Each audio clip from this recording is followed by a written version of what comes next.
Howdy folks, welcome to Elite Dangerous Closed Alpha version 4. It's been a hell of a busy week.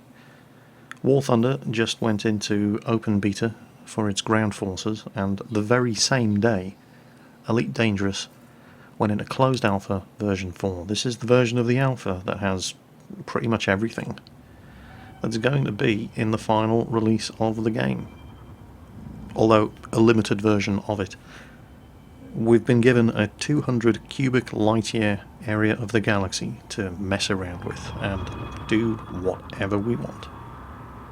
Now, there was a kind of a good news, bad news situation with the release of Alpha 4. On initial release, it was horrifically unstable. I tried to bring you an Elite Dangerous video yesterday, but I just couldn't play without constant crashes to desktop.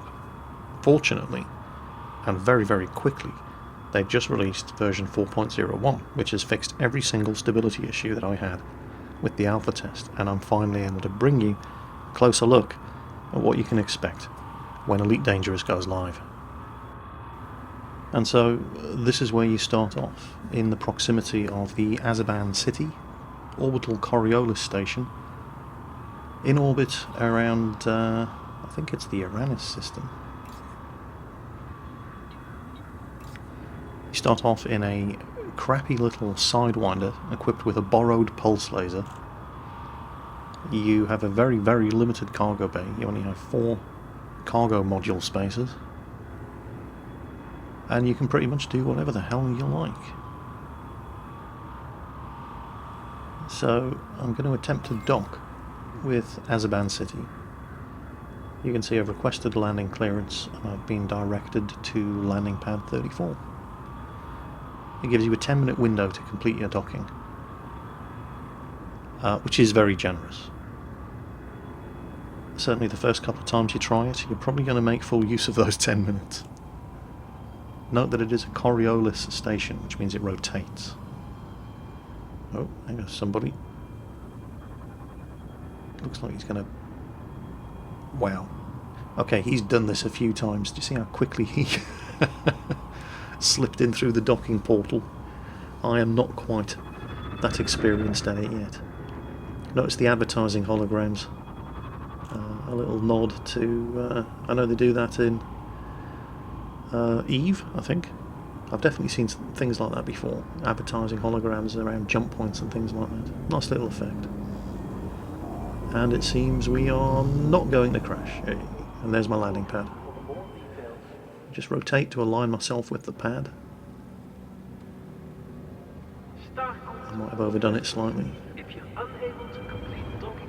Yep, there it is. One thing that really amused me is that the air traffic control announcer inside these space stations, is it just me or does he sound Dutch? Not that there's anything funny about sounding Dutch, but it just seems like a really random decision. But I suppose it's good that they haven't gone with your typical generic female American voice. So yeah, Dutch. Who'd have thought it? And landing can be tricky, by the way. You are going to screw this up countless times before you get it right. Take it slowly and gently. You do have plenty of time. And bring it down. Do make sure you deploy your landing gear, or this could be very embarrassing. And we've done it. One of my better landings. Welcome to Azeban City. And we're down.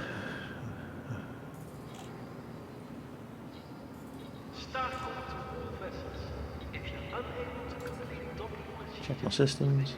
Okay. Starport services. Now, the Uranus system is primarily agricultural, so you're never going to make a profit selling algae, grain, coffee, tea, energy drinks, fish, or animal meat here. On the other hand, I can buy a metric butt ton of coffee. Now, I only have 1,000 credits to start off with, which means I can only buy 1 cargo module of coffee, but what I need to do is find somewhere where I can sell that at a profit. So we're looking at Oh, and here's the shipyard, by the way, showing some of the other ships that are available in the closed alpha. Can't afford any of them. The final release of the game is going to have, I think, at least 25 ships available. Ship modules?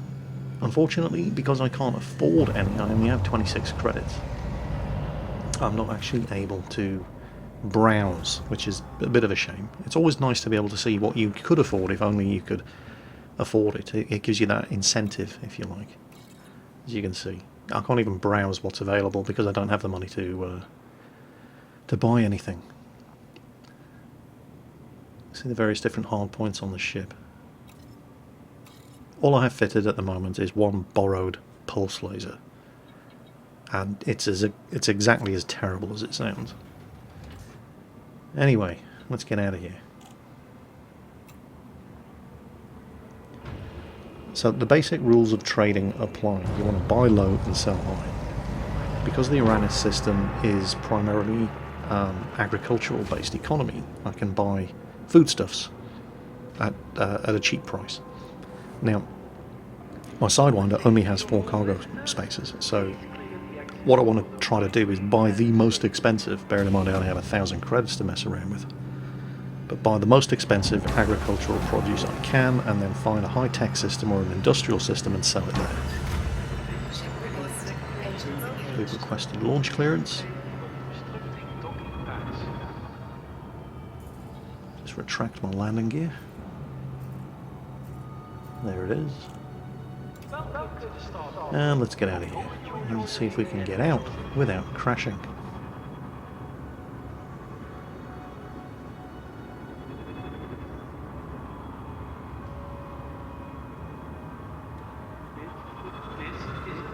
Align yourself with the docking portal. Compensate for the station's rotation. Oh, somebody just... Did you see that guy? Just collided with the docking aperture on the way out. There he goes. He's firing up his thrusters now. Okay, so I need to find a high-tech or industrial system in order to sell my coffee at a profit. And I happen to know that the SLS Primus system specialises in high-tech industry, so they don't grow much of their own foodstuffs there. So that is going to be where I'm going to take my very, very valuable and expensive coffee cargo, try to flog it at a profit. Now, a couple of things to bear in mind before you engage a hyperdrive. You cannot engage a hyperdrive when you're too close to a gravity well. You must also ensure that your ship is pointed in the direction of the system you want to jump to. I found this one out the hard way. What happens when you... and there you go, you see I'm too close to the space station. So I have to gain some distance before I can actually fire up the hyperdrive. A lot of what happens in Elite is heat management. And there are a couple of things that make your ship generate an awful lot of heat. Firing up your hyperdrive is one of them. And there's only so much waste heat that your ship can get rid of safely before your systems overload. Firing up your hyperdrive generates a metric shit ton of heat. Still too close to the station. Okay. And if you're not pointing in the direction that you wish to travel, your hyperdrive will not engage, but you will carry on generating heat. So, yeah, that will result in catastrophic system failure, and your ship will blow up. So, I learned that one the hard way, so you don't have to. If you have a look in the bottom right of the screen, you will see signature. This is my heat signature. This tells you how much heat I'm generating. No contacts in range, which means I'm out of range of the station, and there you go, now I can initiate the hyperjump. And notice my heat signature just spiked off the scale. I can now be seen across the entire system. And hyperdrive in 4, 3, 2, 1. Whoa.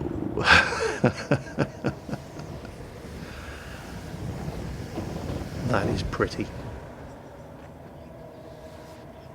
But not nearly as pretty.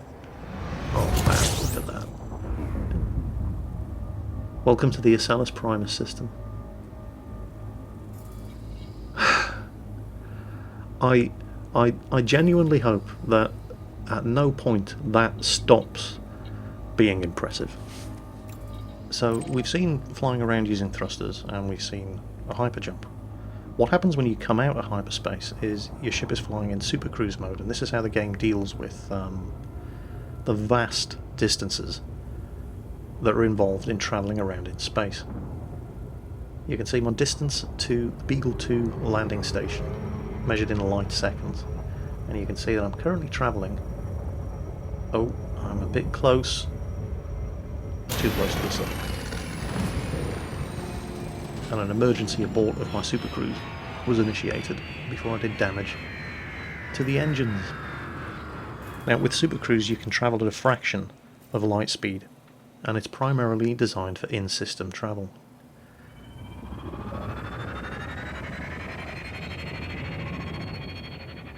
I seem to be a little bit too close to the star to safely engage Supercruise. Supercruise also generates a lot of heat, and when you drop out of hyperspace, the thermal flare is big enough that you can be targeted by anybody in the same system. Of course, they're going to be several light seconds away from you. Now what I probably need to do here, before I can safely engage Supercruise, is get some distance away from the star. 4, 3, 2, 1. No, emergency stop again, still too close.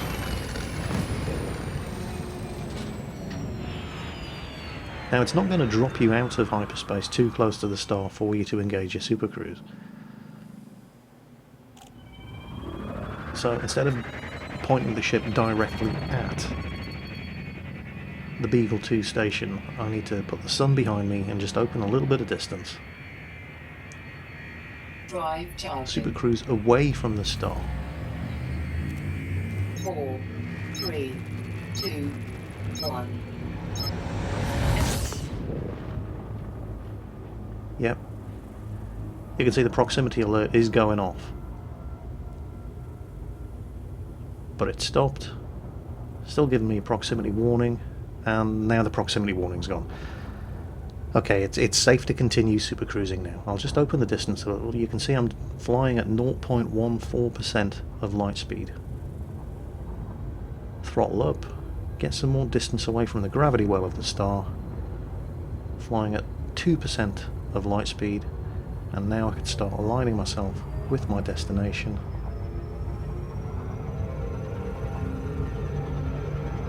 Get a bit more distance. The game does fully model and simulate orbital mechanics. So the station that I'm plotting a course to is never going to be in exactly the same position relative to the star. Every time I visit this system, it travels in its own orbit around the star.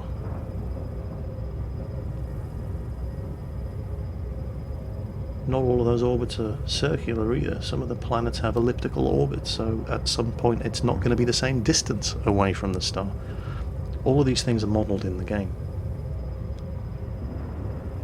And of course, all the while that you're travelling at supercruise speeds, you're generating an awful lot of heat. And you're basically sending out a great big, hello, here I am, signal to anybody with less than honest intentions. And it's not just AI pirates you have to worry about. Any player is entirely free, as long as they catch me outside of a no-fire zone around a space station, entirely free to jump me and try to steal my cargo. Doing that, of course, is a crime, and will result in a bounty being placed on their head, and any other player is entirely free to try to collect that bounty. And those are the basic building blocks of the gameplay. A lot like EVE Online, which in itself is based heavily on the original Elite game. You have players mining and extracting resources, players trading in those resources, other players pirating those resources, and yet other players policing the pirates. And that's the basic attraction of a sandbox game like this, like EVE Online. The only rules are the rules that you are strong enough to enforce for yourself. So we're starting to get closer to the Beagle landing station, which is in orbit around SLS 3A, which itself is a moon in orbit around SLS 3, which was the ringed world that you saw me passing over on the left earlier. And this does take some time, at least until you master the intricacies of Supercruise flight, so we're going to skip ahead. And there it is, the Beagle 2 landing station. So the first thing we're going to have to do is get close enough to signal for landing clearance. No contacts in range. Throttle up. Keep an eye on the info panel on the top right. And once some contacts start popping up in there, we know we're close enough to request landing clearance. At least that's the theory.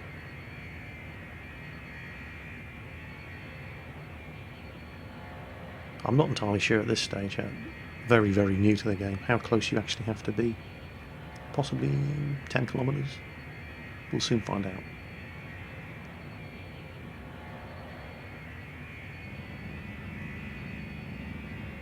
And it looks like the docking port is on the opposite side of the station from us, so we're just going to align ourselves with where we think... Oh, bit of a glitch there. Yeah, just going to align ourselves with where we think the docking portal is going to be. You can see the station rotating on its axis, and I don't see any docking portal on this side.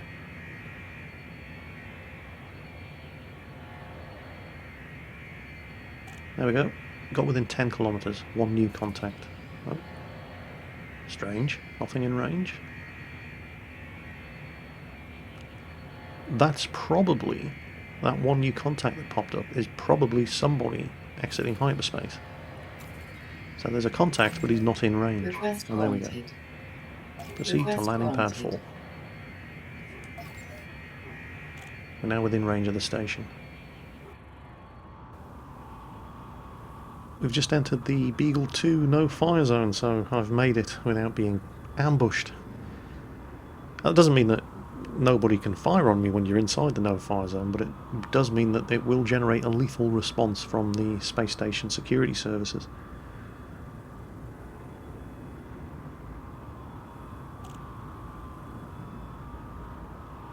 Again, got to align yourself with the docking aperture, correct for the rotation of the space station.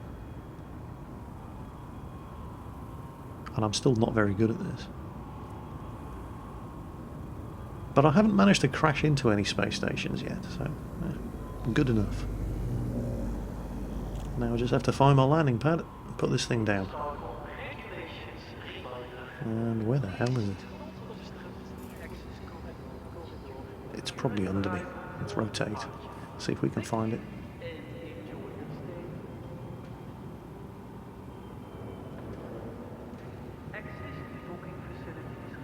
Ah, there it is.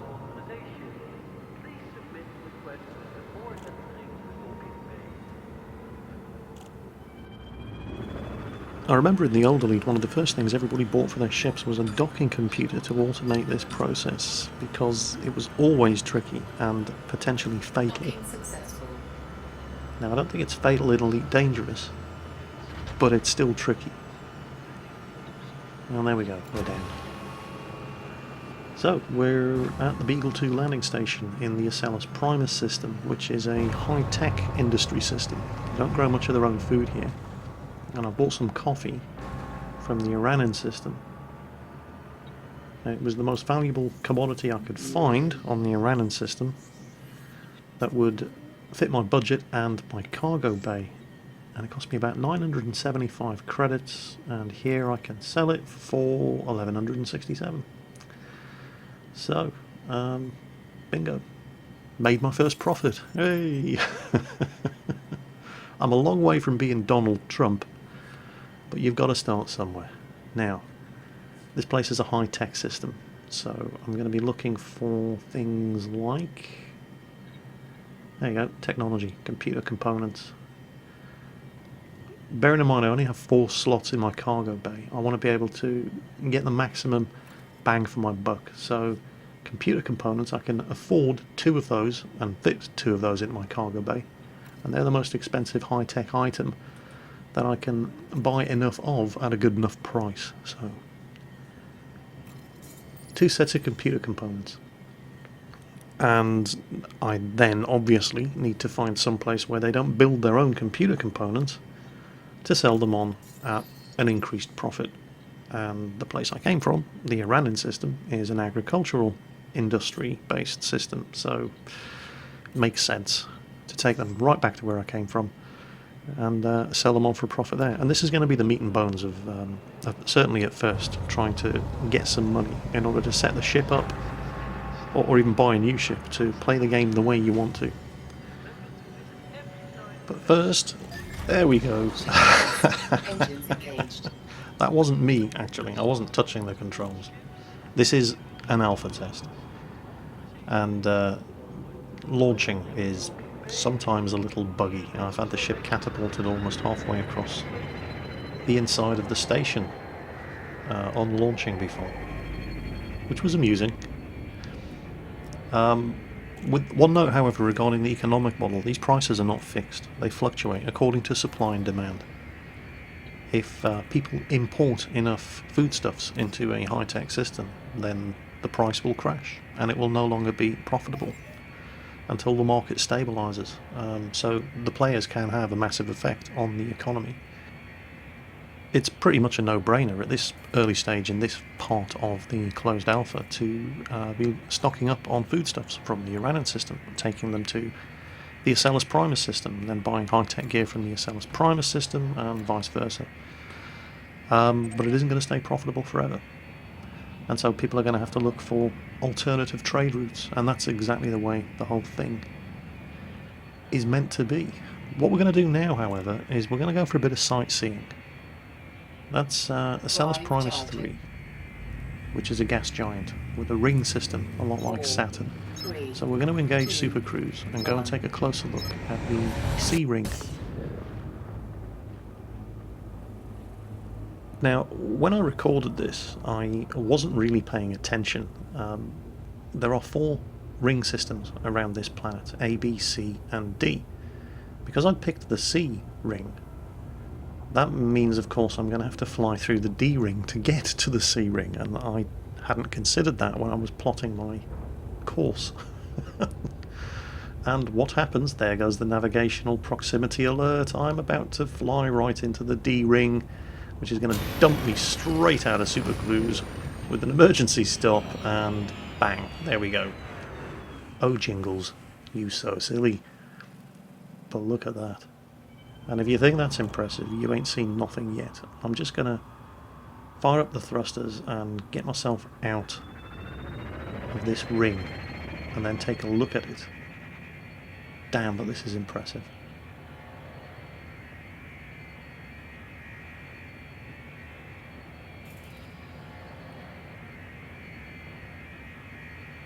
Nope, not quite yet.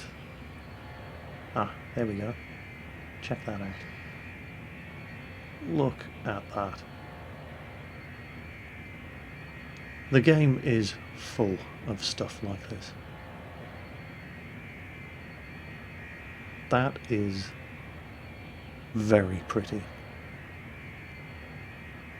Let's turn the ship around. Get a closer look.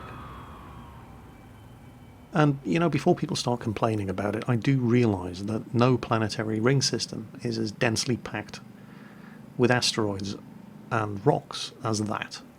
But I don't really care. I like the fact that the game has taken this approach.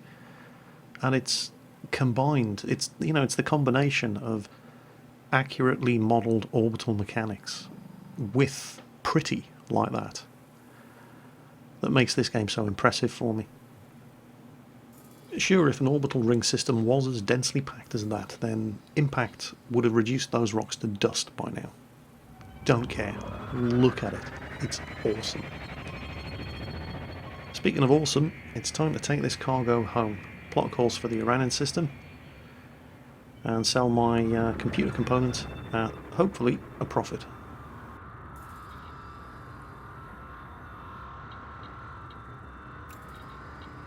Drive charging.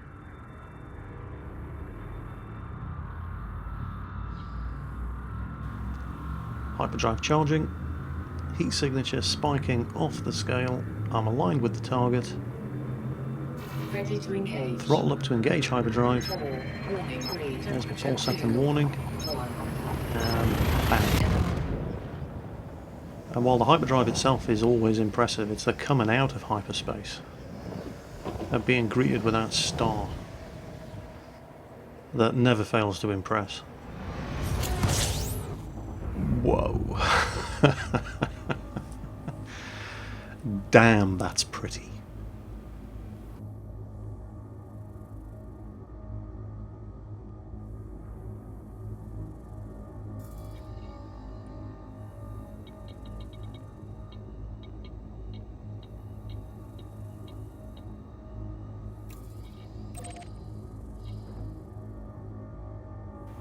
Azerbaijan City locked in. Align myself with the target, and it looks like it's far enough away from the sun that I should be able to engage my Supercruise without any navigational or proximity hazards. And yep, Supercruise successfully engaged.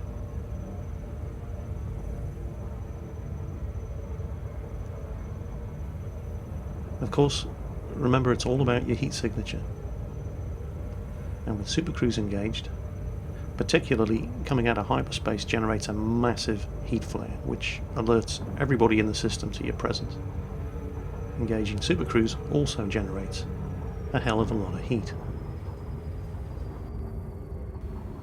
And it's when you're on final approach to a landing station, but too far away from the landing station to be protected by the landing station security services, that scumbags with drive interdictors love to drag you out of Supercruise and try to jack your cargo.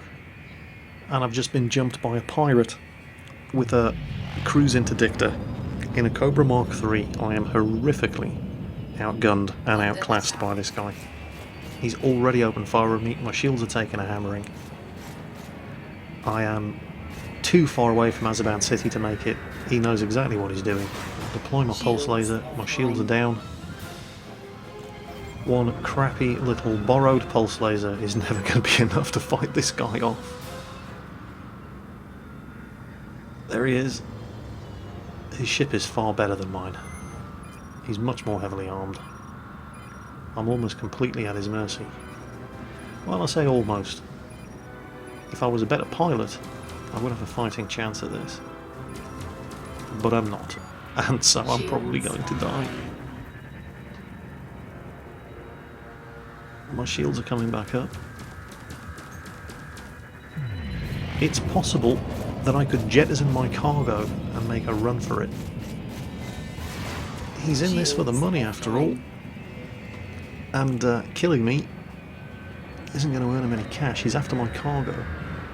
Of course, that would leave me with a wrecked ship, completely broke, unable to repair my ship, and with no capital to invest in fresh cargo. What you could do under those circumstances, if you're desperate enough, is to buy waste materials from the space station. They actually pay you to take waste off their hands and then indulge in the highly illegal practice of dumping waste in asteroid belts and hope you don't get caught. But that's one way to recover from being left in a situation like this. I, on the other hand, I'm going to try to fight it out. And I haven't even touched this guy yet. This shitty little pulse laser and my terrible piloting skills are combining to leave me completely at this guy's mercy. So I'm going to attempt to run for it. And it's telling me I can't engage my Supercruise. Now, I did not realise this at the time. As you can see, my ship's about to go down. You cannot Supercruise with equipment deployed, and I'm frantically checking my components, but well, I don't have landing gear, I don't have a cargo scoop. Yeah, but I do have a weapon deployed. I have to retract the weapon into the hard point before I can engage the Supercruise and try to get the hell out of here. And unfortunately, that's what killed me. But I'm not going to go down without a fight. I do make a mostly futile effort at defending myself from this pirate. And for a while, I think I might actually be in with a fighting chance here. I am scoring some hits, but I'm just not putting his shields down. And my ship is crippled. And he is in a Cobra Mark III. And even if I could beat this guy and come out of this alive, the Sidewinder that I'm flying is not a trading ship. It just does not have the cargo capacity, and the amount of cargo that I'm carrying, well, I'd make a profit out of it, but my profit would be mostly wiped out by the expense of repairing the damage that this guy's done to my ship, so I really don't have anything to lose at this stage by trying to fight it out. But I'm just not good enough a pilot yet for this to have anything other than one outcome. Still, at least I can claim on the insurance and be no worse off than I was when I started. So, still got 2 weeks of Alpha 4 to play through before the premium beta for Elite Dangerous goes live on the 30th of May 2014. And I fully intend to make the most of it. Hopefully I'll be able to show you video footage of me successfully completing a trading run without getting my ass handed to me by AI pirates. Perhaps next time it'll be a player pirate. You never know your luck. As always, folks, take care out there, and I'll catch you next time.